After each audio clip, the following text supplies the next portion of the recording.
आमतौर पर जब हम हिमालय का जिक्र करते हैं तो हमारे मन में बर्फ से लकदक पहाड़ और ग्लेशियरों की तस्वीर उभर आती है। हिमालय के ये ग्लेशियर नदियों को जीवनदान देते हैं और पूरे दक्षिण एशिया की जल आपूर्ति कराते हैं।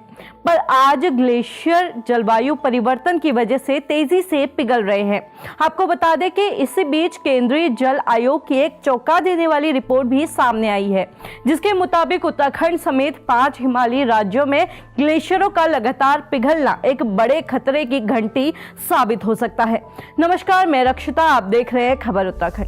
केंद्रीय जल आयोग की रिपोर्ट के मुताबिक पिछले 13 सालों में हिमालयी इलाकों में ग्लेशियर झीलों का आकार 33.7% बढ़ चुका है। रिपोर्ट्स की माने तो साल 2011 में भारत में ग्लेशियर झीलों का एरिया 1962 हेक्टेयर था, जो अब बढ़कर 2623 हेक्टेयर हो चुका है। विशेषज्ञों का कहना है कि उत्तराखंड, हिमाचल प्रदेश, लद्दाख, सिक्किम और अरुणाचल प्रदेश जैसे राज्यों में 67 ऐसी झीलों की पहचान की गई है जहां झीलों का आकार 40% से भी ज्यादा बड़ा है।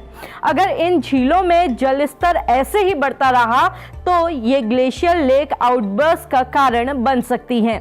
अंतर्राष्ट्रीय संगठन ICIMOD की एक रिपोर्ट की माने तो 2011 से 2020 के बीच ग्लेशियरों के पिघलने की रफ्तार पिछले दशक के मुकाबले 65% ज्यादा रही है। अगर इसी रफ्तार से ग्लेशियर पिघलते रहे तो सदी के अंत तक हिमालय में 80% ग्लेशियर गायब हो सकते हैं।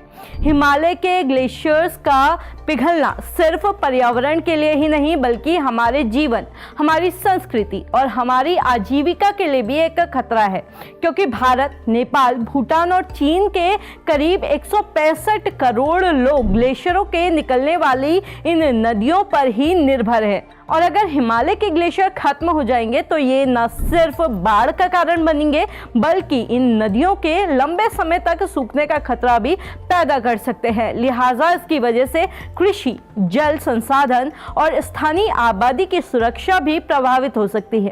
ऐसे में सरकार, वैज्ञानिक और आम लोगों को मिलकर ठोस कदम उठाने होंगे ताकि संभावित आपदाओं को रोका जा सके। आप देख रहे थे खबर उत्तराखंड, और अगर आप हमें फेसबुक पर देख रहे हैं तो हमें फॉलो करना बिल्कुल ना भूलें। अगर आप हमें यूट्यूब पे देख रहे हैं तो हमारे चैनल को सब्सक्राइब भी जरूर कर लें।